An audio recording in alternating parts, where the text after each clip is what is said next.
पद्मेश 24/7 में आपका स्वागत है। मैं हूं अर्चना मिश्रा। सबसे पहले रुक करते हैं आज की हेडलाइंस पर।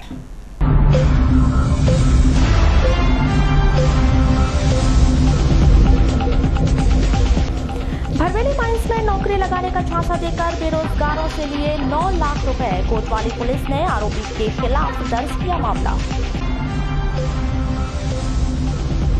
ट्रेन की चपेट में आने से एक व्यक्ति की मौत। हट्टा के ग्राम पिपरझरी रेलवे लाइन की घटना, मृतक की नहीं हो पाई शिनाख्त।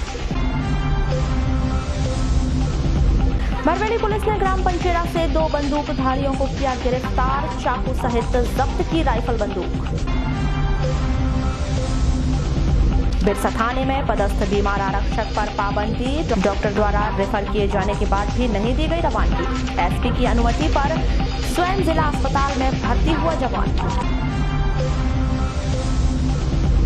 और यात्री ट्रेन में महिला कोच में सफर कर रहे पुरुष। और अब जानते हैं खबरें विस्तार से। भरवेली माइंस में नौकरी लगाने का झांसा देकर धोखाधड़ी करने के मामले में कोतवाली पुलिस ने सरेखा बाईपास निवासी शेखर बोरकर के खिलाफ मामला कायम कर जांच शुरू की है। शेखर बोरकर ने आधा दर्जन से अधिक बेरोजगारों से भरवेली माइंस में नौकरी लगाने के नाम पर करीब 9 लाख रुपए लिए, लेकिन नौकरी नहीं लगी। जानकारी के मुताबिक शेखर बोरकर ने 1 सितंबर 2018 से भरवेली माइंस में नौकरी लगाने के फर्जी दस्तावेज दिखाकर आधा दर्जन से अधिक बेरोजगारों से मोटी रकम ली थी, जिसके बाद बेरोजगारों ने एसपी से शिकायत की थी। हट्टा के ग्राम पिपरझरी गोंदिया रेलवे लाइन पर ट्रेन की चपेट में आने से एक व्यक्ति की मृत्यु हो गई। मृतक की उम्र 35 वर्ष है, जिसकी शिनाख्त नहीं हो पाई है। जानकारी के मुताबिक 18 मार्च की सुबह ग्राम पिपरझरी में लालचंद ठाकरे के रेलवे लाइन किनारे खेत में एक अज्ञात व्यक्ति की लाश दिखाई देने पर उसकी सूचना पुलिस को दी गई। वहीं मौके पर पहुंचकर पुलिस ने शव को बरामद कर मामले को जांच में लिया है।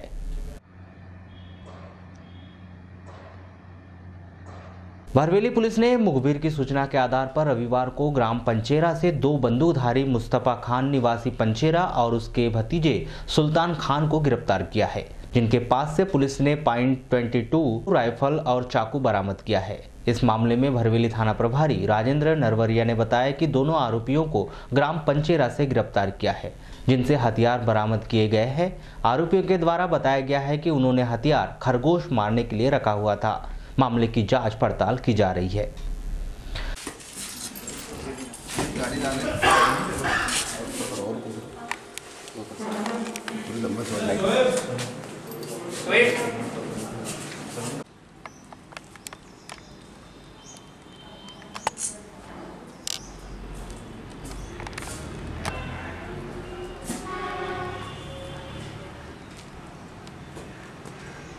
मुखबिर की सूचना प्राप्त हुई थी कि पंचेरा गांव और जोधी टोला गांव के बीच में वहाँ कुछ सस्पेक्टेड लोग देखे जा रहे हैं मोटरसाइकिल पे, 2 लोग जिनके पास एक बंदूक है।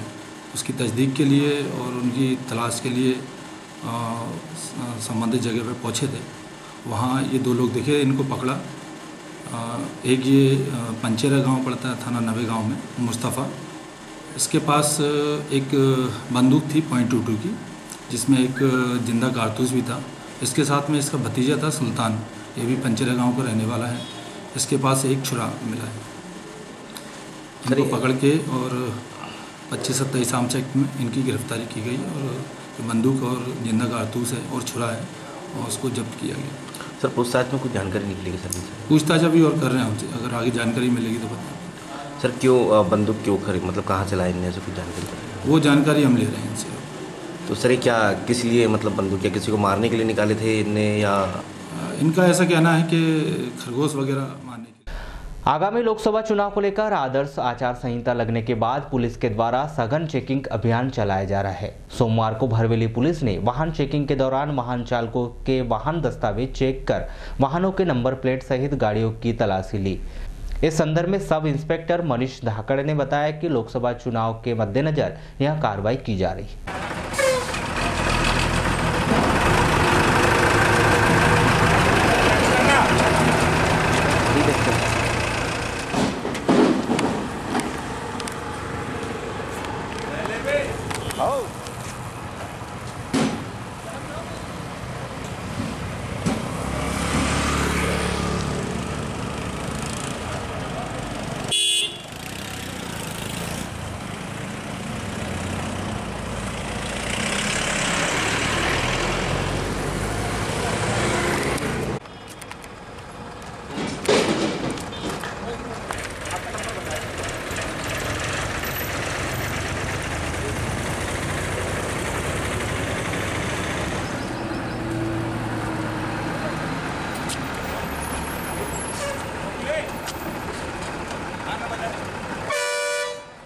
सर आपका परिचय बताएं। मैं सब इंस्पेक्टर मनीष धाकड़, थाना भरवेली पोस्टेड हूँ। सर यहाँ पे वाहनों की चेकिंग की जा रही है, कैसी चेकिंग और किस तरह होती है? वाहन चेकिंग तो रूटीन कार्रवाई है, पर अभी लोकसभा चुनाव के मद्देनज़र थोड़ा सख्ती के साथ में और विशेष धाराओं के अंतर्गत जैसे हूटर, सायरन है ना, बिना नंबर के वाहनों के विशेष करके चेकिंग की जा रही है। कब से स्टार्ट किया गया सर?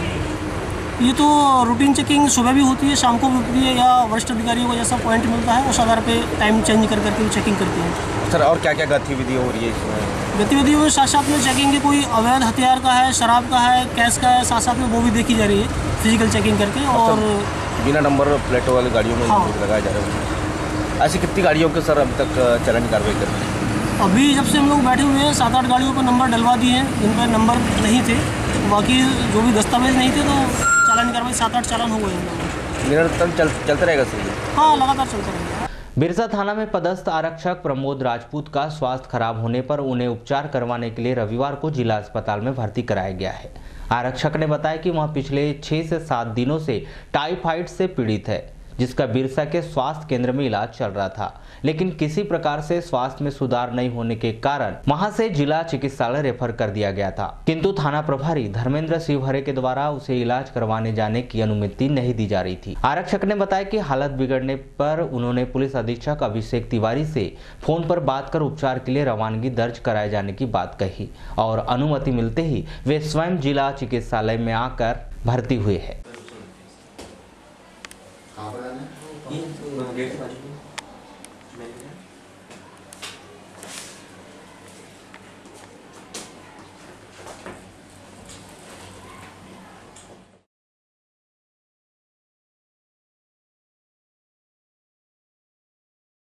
मुझे टाइफाइड हुआ था, तो 5-6 दिन से बीमार था मैं वैसे। तो थाना बिरसा में पदस्थ हुए, तो थाने में टीआई साहब को अवगत कराया कि सर तबीयत ठीक नहीं है हमारी। तो साहब ने बोले ऐसे ही इलाज करा लो। मैंने कहा श्रीमान जी रवानगी डलवा देते, लिखा पढ़ी में इलाज के लिए चले जाते। रेसियम मैडम को भी बोला तो उन्होंने फ़ोन लगा के बोला टीआई साहब को कि उसकी तबीयत वाकई में ख़राब है। तो साहब बोले नहीं ऐसे इलाज कराएगा वो, रवानगी डालने की ज़रूरत नहीं है।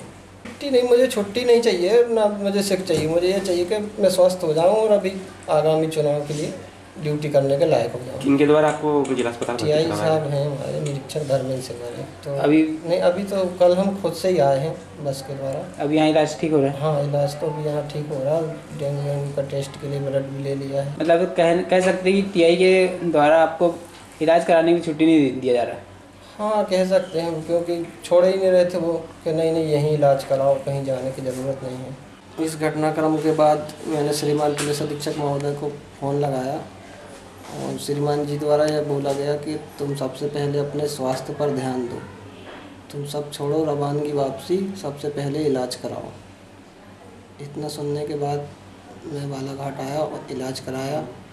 और मैं नगर के रेलवे स्टेशन से गोंदिया समनापुर कटंगी की ओर जाने वाली ट्रेनों में महिला डिब्बे में वर्तमान में पुरुष यात्रा कर रहे हैं, जिसके कारण महिलाओं को सफर करने में दिक्कतें आ रही है। लेकिन इस समस्या को लेकर रेलवे प्रबंधन के द्वारा उचित व्यवस्था अब तक नहीं की गई है। बाद में इस न्यूज टीम ने जब सोमवार को ट्रेन की व्यवस्थाओं का जायजा लिया तो महिला डिब्बों में पुरुष यात्रा करते हुए नजर आए।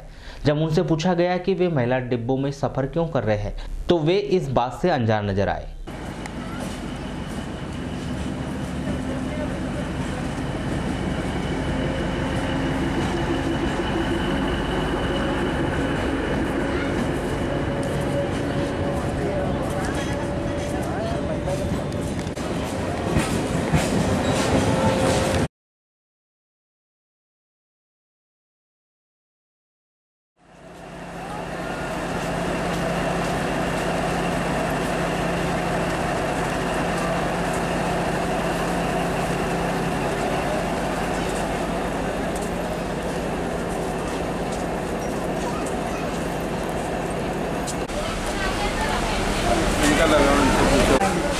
अच्छा ये बताएं, यहाँ पर ये जो महिलाओं का डब्बा है तो इसमें आप सफ़र कर रहे हैं, क्या महसूस कर रहे हैं आप? मेरा नंबर पीछे ना महिलाओं के डब्बे में आप पुरुष हैं, आप बैठे हैं, क्या दूसरे डब्बे में जगह नहीं है क्या?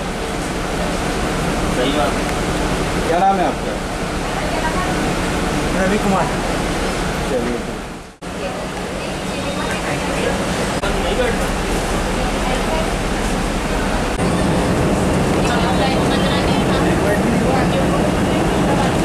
ये जो डब्बे में क्या पुरुष लोग भी बैठते हैं क्या?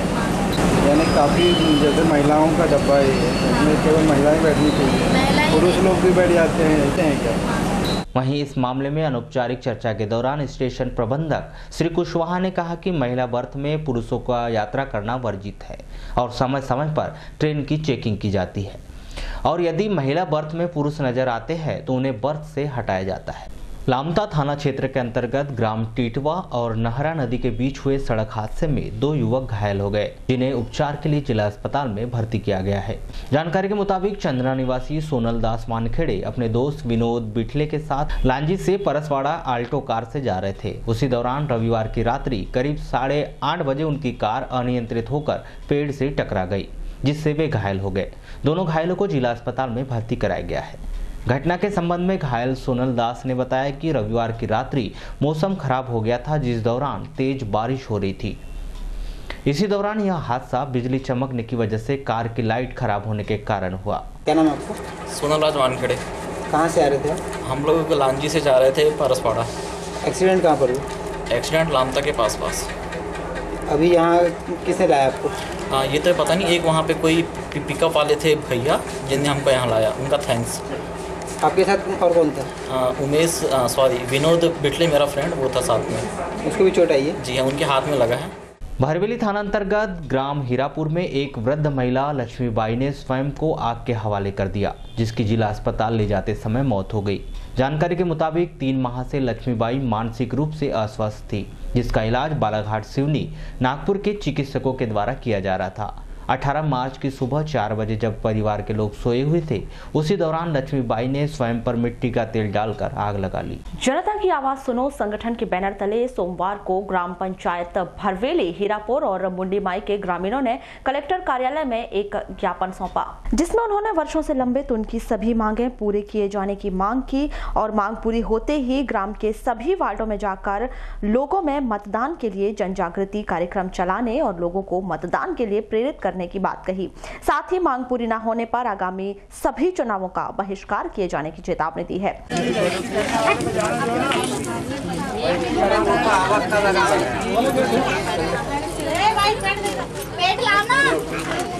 सर, हम 2 बार यहाँ पे कलेक्ट्रेट में आ चुके हैं।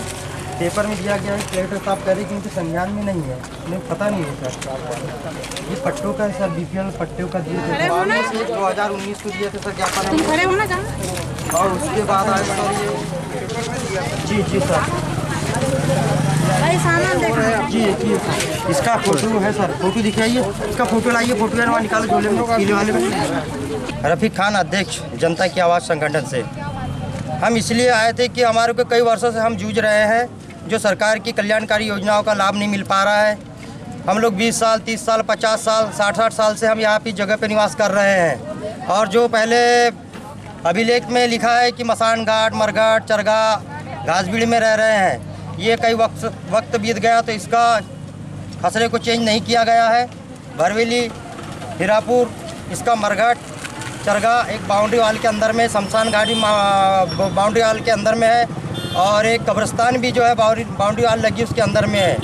ये सारी भूमि को मरघाट, मसान घाट, चरगा दर्शा करके सरकार की योजना का लाभ नहीं दिला पा रहे हैं। हम कई वर्षों से आ रहे हैं और जूझ रहे हैं। कहाँ आवेदन लगाए थे? पंचायत में कही थी आप? हमने पंचायत में भी लगाया था, कलेक्टर साहब को दिया है, और 2 बार कलेक्टर साहब के कहने भी आया। उन्होंने बोला कि हमें ज्ञाति नहीं है, मालूम नहीं है। तो हम जनता की आवाज़ सब लोग कटिंग लेकर के आए और साहब को अवगत कराया कि हम पूर्ण 2 बार आ चुके हैं और ये तीसरी बार आ रहे हैं। इसके बाद में कमलनाथ जी ने वहीं मामले को लेकर की गई चर्चा के दौरान डिप्टी कलेक्टर अशोक मांझी ने बताया कि चुनाव का बहिष्कार करना या ना करना ग्रामीणों का अपना मत है। आचार संहिता के बाद नियम कानून के तहत ग्रामीणों की मांग की दिशा में कदम उठाया जाएगा। पट्टों की सूची दी है, 104 करीब लोग बता रहे हैं, ये पट्टों की मांग कर रहे हैं। तो ये अभी सर्वे चल रहा है, तो सर्वे पूर्ण हुआ नहीं है। सर्वे पूर्ण होने के बाद ये फाइनल हो पाएगा कि पट्टों की पात्रता है या नहीं। इतना सही मैटर है, सर्वे चल रहा है। सर, वर्तमान समय में आचार संहिता लगी हुई है, तो इसमें तो शायद हो ना पाए। हाँ, क्या आचार संहिता के बाद होगा। मतलब चुनाव बहिष्कार की बात कर रहे हैं। और वो चुनाव आचार संहिता की बहिष्कार व्यक्ति का अपना स्वतंत्र नियम अनुसार। ओबीसी समाज के युवा नेता सौरभ लोधी को अखिल भारतीय कांग्रेस सेवा दल का जिला संगठक बनाया गया है। इनकी नियुक्ति पर कांग्रेस कार्यकर्ताओं में भारी हर्ष व्याप्त है। इनकी नियुक्ति पर नगर के कान्हा इन होटल में पत्रकार वार्ता का आयोजन कर कांग्रेस पदाधिकारियों के द्वारा सौरभ लोधी की नियुक्ति की घोषणा की गई। इस अवसर पर युवा कांग्रेस के प्रदेश कार्यकारी अध्यक्ष नितिन भोज, पूर्व विधायक मधु भगत सहित पार्टी के वरिष्ठ पदाधिकारी मौजूद रहे। इस दौरान युवक कांग्रेस के प्रदेश कार्यकारी अध्यक्ष नितिन भोज ने कहा कि बहुत समय से जिले में सेवा दल के संगठक का पद खाली था, जिस पर कांग्रेस सेवा दल के जिला संगठक के तौर पर सौरभ लोधी को नियुक्त किया गया है। बहुत समय से बालाघाट जिले में मुख्य सेवा दल का संगठन का पद खाली था। इसमें हम माननीय कमलनाथ जी का तहे दिल से हार्दिक आभार व्यक्त करते हैं कि उन्होंने एक ऐसी शख्सियत हमारा भाई सौरभ लोधी को उन्होंने सेवा दल का कार्य दिया है। ये निरंतर भाऊ परिवार के रूप में कभी रक्तदान का काम, कभी समाज सेवा का काम, इस तरह से हमेशा काम करता रहा, इसलिए उसे सेवा दल का पद मिला। और उम्मीद यही करेंगे कि सौरभ आगे भी समय में अच्छा काम करता रहे और सेवा दल को आगे बढ़ाए। माननीय कमलनाथ जी का बहुत बहुत आभार, माननीय योगेश यादव जी का आभार जो प्रदेश अध्यक्ष हैं, और माननीय लालजी जी जो राष्ट्रीय अध्यक्ष हैं, उनका आभार। वहीं नवनियुक्त पदाधिकारी सौरभ लोधी ने कहा कि वे दिए गए दायित्वों का बेहतर ढंग से निर्वहन करेंगे। आज मुझे मध्य प्रदेश कांग्रेस सेवा दल बालाघाट जिला संगठक के पद पे नियुक्ति प्रदान की गई है। साथ ही समस्त उन कांग्रेसियों का भी मैं शुक्रिया अदा करता हूँ जिन्होंने मुझे समय समय पे सहयोग अप्रत्यक्ष रूप से प्रत्यक्ष रूप से प्रदान किया है। साथ ही सबसे बड़ा मैं नाम लूँगा हमारे आदरणीय मध्य प्रदेश के मुख्यमंत्री कमलनाथ जी, जिनके कारण आज मुझे इतनी बड़ी जवाबदारी बालाघाट जिले में मिली है। और निश्चित रूप से मैं आने वाले समय में इनकी उम्मीदों पे खड़ा उतरने का पूरा कोशिश करूँ। लोकसभा चुनाव में क्या भूमिका रहेगी सेवा दल? चूँकि आज मेरी नियुक्ति हुई है, एक माह का समय हम लोगों को मिल रहा है, तो बिल्कुल जितनी भी ऊर्जा के साथ हमारी टीम काम करने को तैयार है। और आने वाले 1 महीने के अंदर में सेवा दल का हर कार्यकर्ता, चाहे वो पहले से सेवा दल से जुड़ा हुआ, सभी लोग मिलकर लोकसभा चुनाव में कांग्रेस के प्रत्याशी को जिताने के लिए हरदम कोशिश करें। कलेक्टर कार्यालय के सभा कक्ष में सोमवार को कलेक्टर दीपक आर्य की अध्यक्षता में शांति समिति एवं चुनाव स्टैंडिंग कमेटी की बैठक का आयोजन किया गया। बैठक में एसपी अभिषेक तिवारी सहित विभाग के प्रशासनिक अधिकारी मौजूद रहे। कलेक्टर श्री आर्य ने आगामी त्योहारों एवं लोकसभा चुनावों को ध्यान में रखते हुए सभी त्योहारों को शांतिमय ढंग से मनाने की अपील की है। उन्होंने कहा कि शासकीय एवं सार्वजनिक संपत्ति को किसी प्रकार की क्षति नहीं होनी चाहिए। होली में शराब पर पूरा प्रतिबंध लगाया जाएगा। होलिका दहन के विभिन्न स्थानों पर पुलिस पॉइंट लगाया जाएगा। डीजे पर पूर्ण रूप से प्रतिबंध होगा। वहीं उन्होंने लोकसभा चुनाव से संबंधित आवश्यक दिशा निर्देश दिए। क्योंकि ये त्योहार है, हुड़दंगियों पर तो कार्रवाई की है, लेकिन ऐसे बच्चे या ऐसी समितियां कुछ रहती हैं जो किसी कारणवश जिन्हें जानकारी के अभाव में वो अनुमति नहीं ले पाते, तो उनका साउंड सिस्टम वगैरह जब्त ना करें, उन्हें समझा दिया जाए। और कोई खुशियाँ मना रहा है तो उन्हें खुशियाँ मनाना चाहिए, अगर कोई हुड़दंग कर रहा है तो उस पर कार्रवाई की जाए। ये हमारा इसमें ये रहेगा ना, कोई किसी प्रकार की कोई छूट नहीं है, मतलब कभी भी नहीं। उसमें क्या रहता है ना कि देखो जैसे पड़ोसी उसकी रिपोर्ट करता है, तो टीआई साहब को सपना तो आएगा नहीं कि वहाँ पे स्पीकर होता है, वो एकदम से अपन उसको जब्त करके मामला, तो वो अपना उस बारे में तो अपन वैसा इसमें डिसीजन नहीं, पर मैंने बताया कर लो, बंद कर लो, उस तरह से अपन उसको करवाएंगे। क्रियान्वयन करवा लिया जाए तो ज़्यादा अच्छा रहेगा, तो अपनी स्थिति नहीं बनेगी और अच्छा भी रहेगा। जनरली हमेशा कभी नहीं होना चाहिए। आचार संहिता के समय तो उसमें कोई भी ढिलाई कहीं भी नहीं दे पाता है, तो ये तो अपन मान के चले कि रात के 10 बजे के बाद अपन को सबको बताना है। और बच्चे हैं तो ये तो अपना पहला वही कर्तव्य है कि उनको अपने देश के कानून के बारे में अपन बताएं, उनको सजग करें, उनको इस बारे में एजुकेट करें, तो ये सबसे पहला है। दूसरा, एक मेरे ख्याल से सीएसपी साहब, टीआई साहब ने एक मीटिंग भी ली थी, एसडीएम साहब भी गए थे, सभी डीजे और जो स्पीकर्स वाले हैं तो उनको भी बता रखा है। मतलब ज्ञान का अभाव के कारण ऐसा होगा तो ये ज़रूरी नहीं है। थोड़ा आप सबसे भी ये रिक्वेस्ट रहेगा कि आप भी अपने आसपास में जैसे भी संपर्क आते हैं तो उनको ये बताना है, खासकर और प्रेस के माध्यम से भी वो अपन उसको करेंगे कि इस तरह का ना हो पाए। जो आप सही कह रहे हैं कि लोग उसमें अपना खुशी मना रहे हैं, त्यौहार मना रहे हैं, परंपरागत है, लेकिन साथ में कोइंसाइड कर रहा है अपना मॉडल कोड ऑफ कंडक्ट से, तो वो जरूर ध्यान रखें कि रात में 10 बजे के बाद अपना क्या है ना कि स्पीकर से वो नहीं होता जो है हर्ष उल्लास, अपन अपने 100 लोग इकट्ठे हो जाओ, बढ़िया नाचो कूदो, उसमें अपना मतलब अपने गले की आवाज से उसको बुलंद करना। भाजपा कार्यालय में सोमवार को श्रद्धांजलि कार्यक्रम का आयोजन किया गया, जहां गोवा के मुख्यमंत्री स्वर्गीय मनोहर पर्रिकर को श्रद्धांजलि देते हुए उनके कार्यों को याद किया गया। इस दौरान भाजपा जिला अध्यक्ष रमेश रंगलानी सहित भाजपा के तमाम पदाधिकारी मौजूद रहे।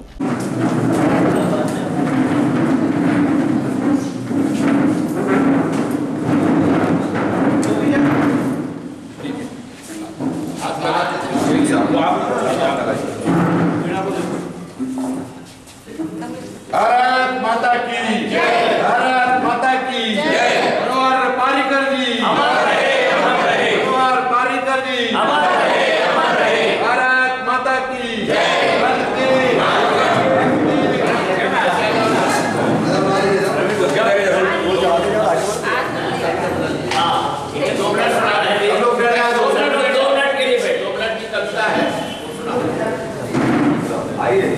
शिद्दत से बनाइए।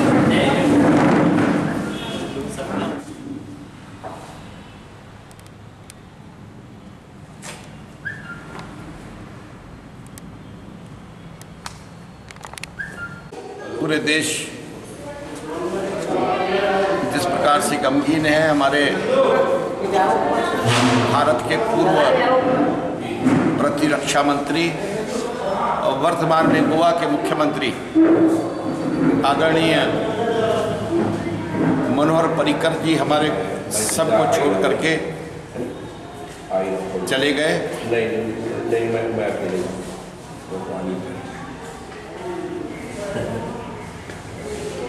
मैं समझता हूँ कि जिस प्रकार से आज की राजनीति है,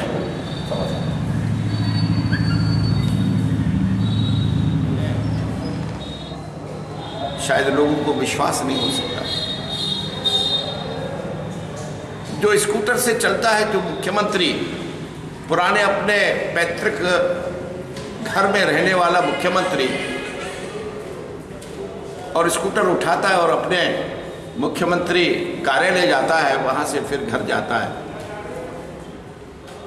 बहुत ही कम देखने को मिलता है। जैसा कि लोग वहाँ बड़ा प्रचलित भी है कि एक बार डीआईजी का लड़का बहुत तेज गाड़ी चला रहा था, पर्रिकर जी अपने घर जा रहे थे स्कूटर से, हेलमेट पहने हुए थे, गाड़ी से थोड़ी टक्कर हो गई, आडी कार में था वो लड़का, और वो और गुस्सा हुआ और वो कुछ बोलता और उसने कहा कि आपको मालूम नहीं मैं यहाँ के डीआईजी का बेटा हूँ।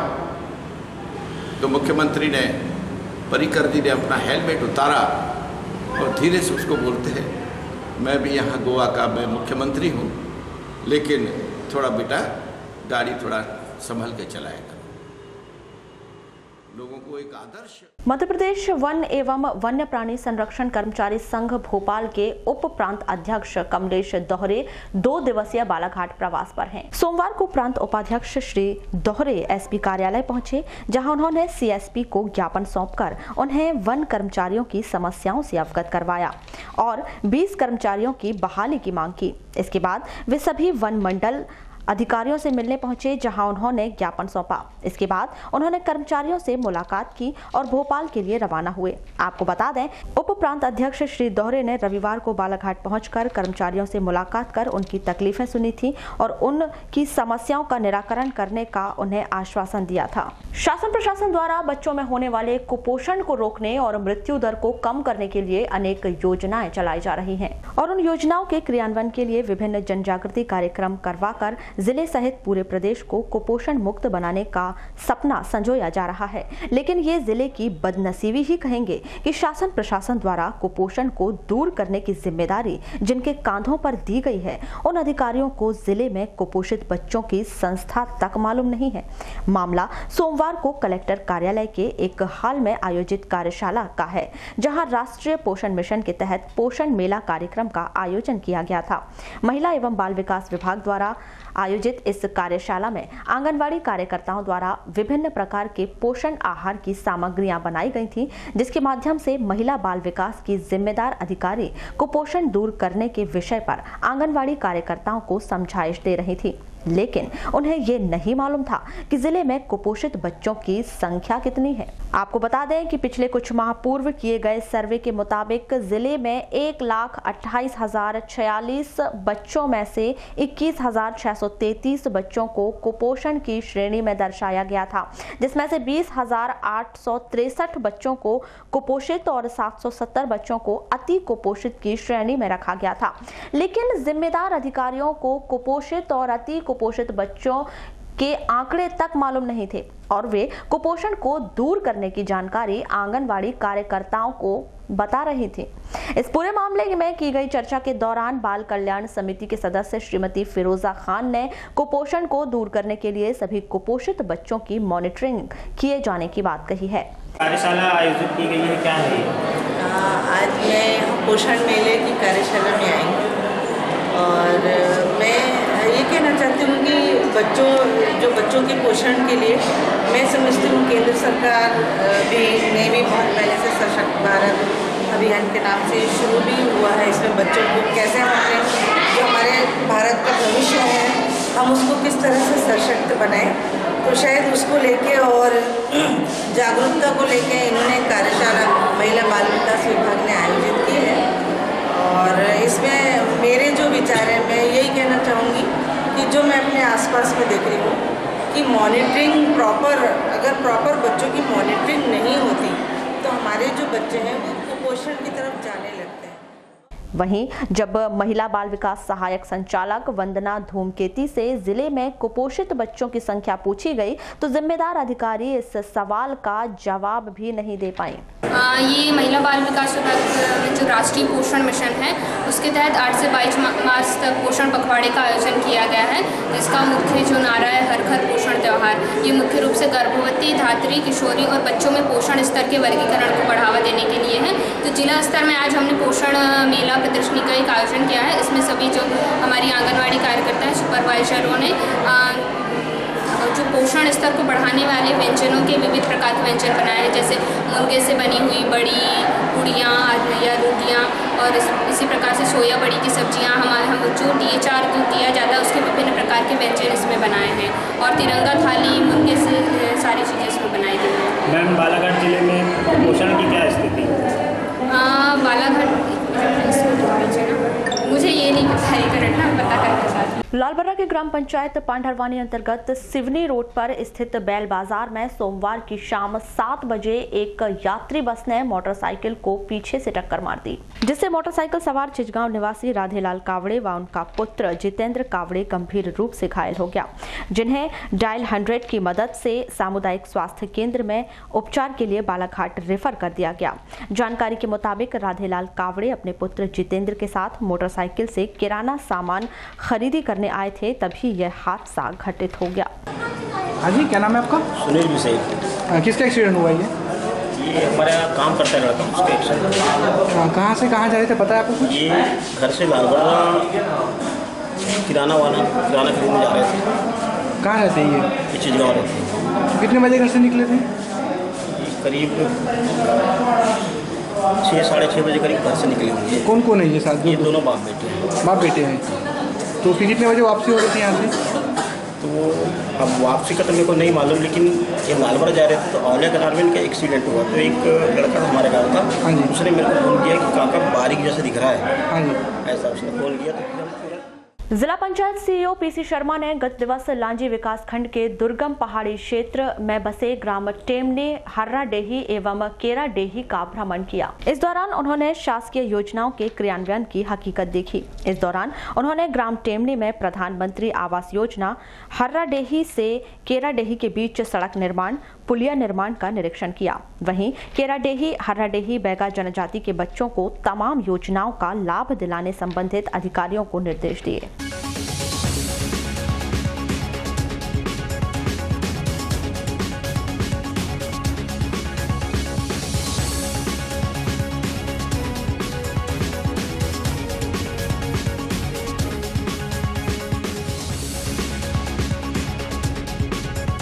वारासिवनी थाने में थाना प्रभारी कमल निगवाल की मौजूदगी में शांति समिति की बैठक आहूत की गई, जिसमें आगामी त्योहार शांतिपूर्ण ढंग से मनाए जाने की अपील की गई।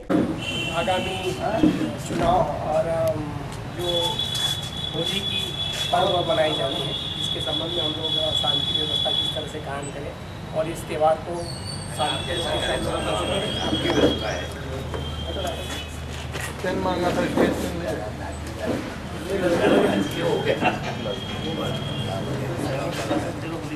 हमारी बहुत परंपरा अनुसार 40-50 चौक पे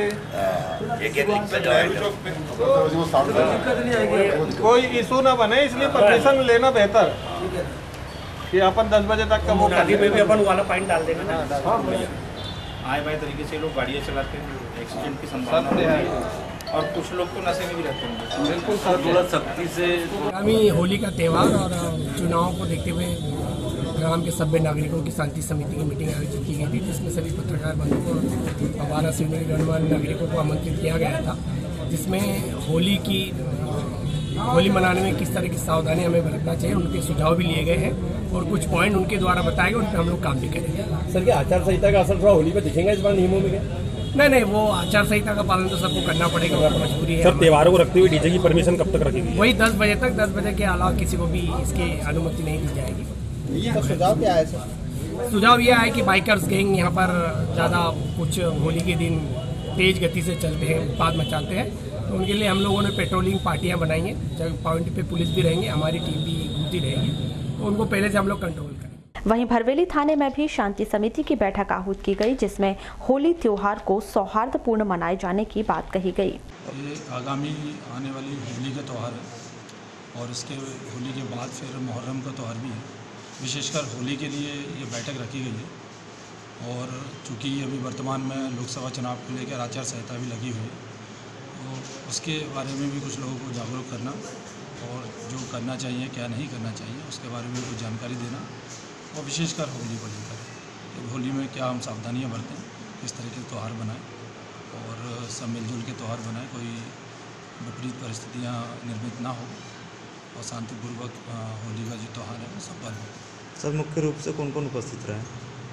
मुख्य रूप से शांति समिति के जो मुख्य लोग हैं वो हैं, और आज सबसे अच्छा है कि कुछ महिला शक्ति भी हमारे शांति समिति की बैठक में उपस्थित। लालबर्रा से लगभग 10 किलोमीटर दूर पहाड़ीपुरम बोट्टा स्थित बड़ादेव स्थल में मध्य प्रदेश आदिवासी विकास परिषद सर्किल कंजई के तत्वाधान में 17 मार्च को बड़ादेव पूजन समारोह का आयोजन किया गया। इस अवसर पर सर्वप्रथम दोपहर 1 बजे बड़ादेव स्थल में समाज के पुजारियों के द्वारा कलश प्रज्वलित कर विशेष पूजा अर्चना की गई, जिसके बाद उपस्थित सभी अतिथिगणों व सज्जनों द्वारा पूजन अर्चन किया गया। इसके बाद कलश यात्रा निकालकर जय सेवा, जय बड़ादेव, जय फड़ापेन, सेवा सेवा के नारे लगाते हुए पहाड़ीपुरम का भ्रमण कर पुनः बड़ादेव पूजा स्थल पहुंचे।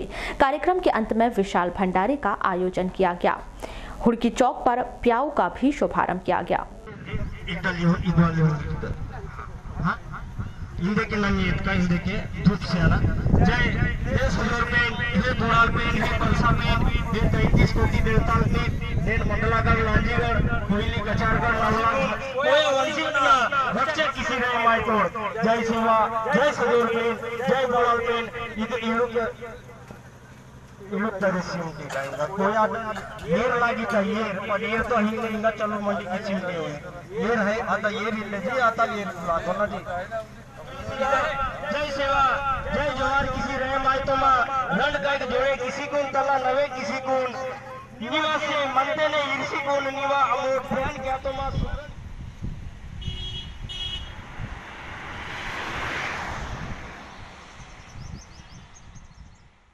लालबर्रा मुख्यालय से 15 किलोमीटर दूर ग्राम पंचायत छिंदलई में अवैध रूप से रेत का परिवहन करते पाए जाने पर राजस्व विभाग के द्वारा 18 मार्च को 2 ट्रैक्टर व 2 डंपर को जब्त किया गया। प्राप्त जानकारी के मुताबिक मुखबिरों से अवैध रेत परिवहन की सूचना मिलने पर अनुविभागीय अधिकारी के मार्गदर्शन में वारासिवनी नायब तहसीलदार तीरथ प्रसाद अक्षरिया आरआई एवं पटवारी के साथ छिंदलई घाट पहुंचे, जहां मौके से 2 ट्रैक्टर व 2 डंपर को जब्त कर थाने में लाकर खड़ा किया गया। इस कार्यवाही के पूर्व राजस्व अमले ने प्रातः के समय क्षेत्र से 3 ट्रैक्टरों को रेत का अवैध परिवहन करते पाए जाने पर जब्त किया। पद्मिश न्यूज से चर्चा के दौरान वारासिवनी तहसीलदार तीरथ प्रसाद अक्षरिया ने क्या कहा, आइए जानते हैं।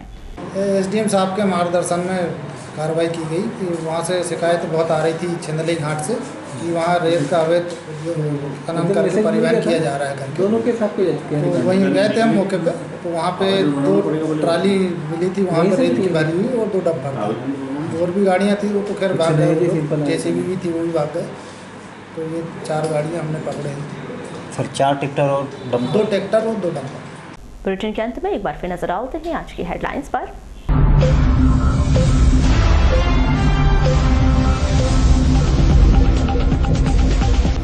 भरवेली माइंस में नौकरी लगाने का झांसा देकर बेरोजगारों से लिए 9 लाख रुपए। कोतवाली पुलिस ने आरोपी के खिलाफ दर्ज किया मामला। ट्रेन की चपेट में आने से एक व्यक्ति की मौत। हट्टा के ग्राम पिपरझरी रेलवे लाइन की घटना, मृतक की नहीं हो पाई शिनाख्त। भरवेली पुलिस ने ग्राम पंचेरा से 2 बंदूकधारियों को किया गिरफ्तार। चाकू सहित जब्त की राइफल बंदूक। बिरसा थाने में पदस्थ बीमार आरक्षक पर पाबंदी। डॉक्टर द्वारा रेफर किए जाने के बाद भी नहीं दी गई रवानगी। एसपी की अनुमति पर स्वयं जिला अस्पताल में भर्ती हुआ जवान। और यात्री ट्रेन में महिला कोच में सफर कर रहे पुरुष। तो ये थी अभी तक की खास खबरें। अगले न्यूज बुलेटिन के साथ फिर मुलाकात होगी, तब तक के लिए नमस्कार।